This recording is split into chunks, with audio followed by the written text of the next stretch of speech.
Merci de nous rester fidèles sur Al Mouridiyyah TV, Al Mouridiyyah FM 95.6. Nous sommes en direct de la Daara Hizbut-Tarqiyyah de Touba, sur la route de Belel aux HLM. Sëñ Mansour, nous sommes toujours dans Matlabul Fawzayni. Quel est le passage qui suit? Voilà, Sëñ Modou, nous abordons les versets 87, 88 à 94. Les vers, les 7 vers, 88 à 94. Et pour rappel, nous nous étions arrêtés la dernière fois au vers 87, là où le cheikh demande succès et réussite fi kiltani daarayni dans les deux demeures. Et ça également, il faut rappeler que c'est sa préoccupation.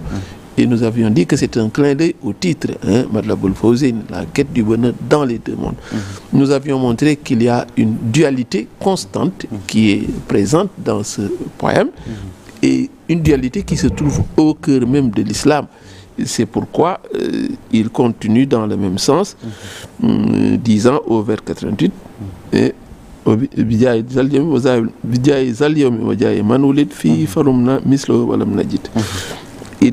par la grâce de ce jour et pour la face de celui qui y est né. Des commentateurs montrent que ce passage-ci fait référence à l'évocation de ce jour où le prophète est né, le lundi, et c'est une sorte de cote qu'il met à l'intérieur pour évoquer sans en avoir l'air et donner des informations très précises. Donc par la grâce, donc c'est toujours ce tawassul, sollicitation des bienfaits. Par la grâce, cela peut être d'un lieu, d'une personne. Ici, c'est par la grâce de ce jour. Il y a une baraka qui est rattachée au lundi et le cheikh sollicite, n'est-ce pas, cette baraka d'Allah par le truchement de ce jour qui est le lundi, ce jour où le prophète est arrivé en ce monde. Et il fait référence à qui? Celui-là dont nous avons cherché le semblable sans le trouver. Et c'est une transition pour enchaîner, n'est-ce pas, sur cette allure laudative au vers 89. De qui parle-t-il? On le devine facilement. Muhammad afdal khalqillahi bila tadarrudin wala stibai. Muhammad, la meilleure des créatures d'Allah, et ceci sans ambiguïté, sans hésitation. Donc nous sommes dans cette pratique toujours que nous avions évoquée.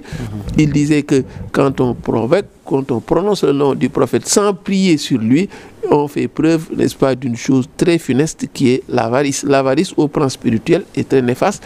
Et le plus avare de tous, se disait-il, c'est celui qui, à la prononciation du nom du prophète, ne prie pas là-dessus. Évidemment, c'est une chose qui ne peut lui arriver et c'est pourquoi il sacrifie à cela. Accorde-lui, vers 90, accorde-lui éternellement ta meilleure bénédiction par laquelle nous serons accompagnés par les élites dignes de confiance. Alayhi salli abadan khayra salat biha nurafiqul khiyar wa siqat.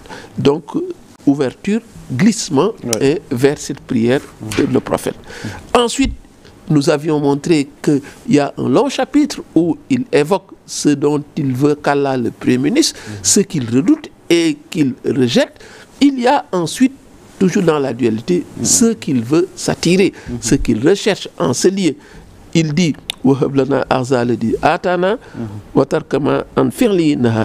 incite-nous à nous conformer à ses ordres et à nous éloigner de ce qui est interdit.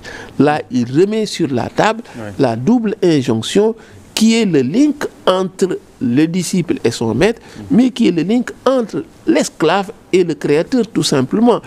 À l'endroit, le contrat qu'il y a entre la créature et le créateur, mais c'est qu'il respecte ses ordres et qu'il évite ses interdits.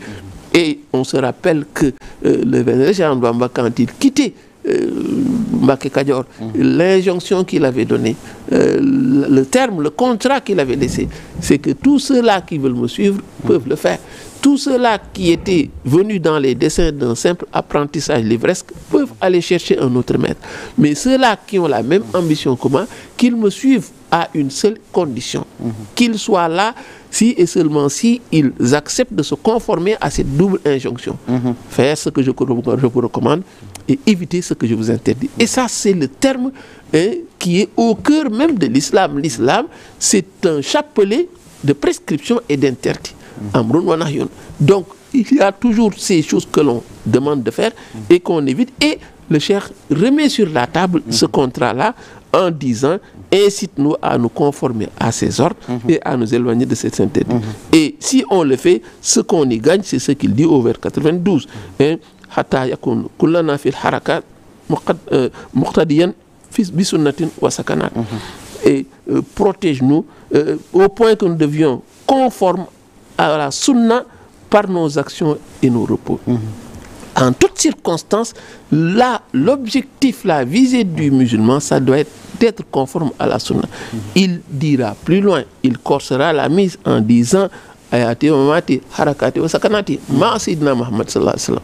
Donc c'est sa vie et sa mort, et ses instants d'action et de repos, tout est réinvesti dans cette relation avec le prophète Mohammed, parce que son ambition, c'est d'être conforme à la voie qu'il a laissée, et c'est ce qu'il remet sur la table.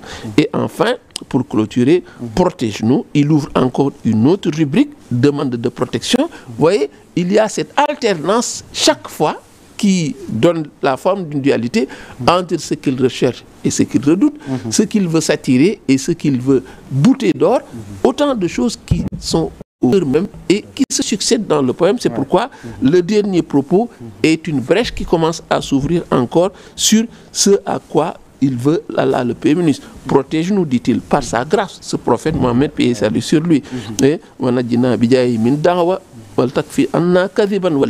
Protège-nous par sa grâce contre les litiges et éloigne-nous de l'amusement et du mensonge. Vous voyez, donc ça veut dire que le prophète Mohammed est celui qui est au début, ou bien qui est l'adjuvant, l'intermédiaire, celui qui peut lui faciliter cette recherche ardue, mais celui qui également peut bloquer ce qui peut être contraignant. Le cheikh dans moi, vous dira plus tard, il est Raï Rijal Isni Nisaï. Il est le protecteur des hommes, mais également il est la forteresse des femmes. C'est pourquoi toute chose qu'on sollicite, c'est auprès de lui qu'on le fait. Toute chose qu'on redoute, c'est auprès de lui qu'on vient le demander. Absolument. Et voilà également des aspects qu'on peut composer. Tout à fait. Voilà, merci Seigneur Mansour.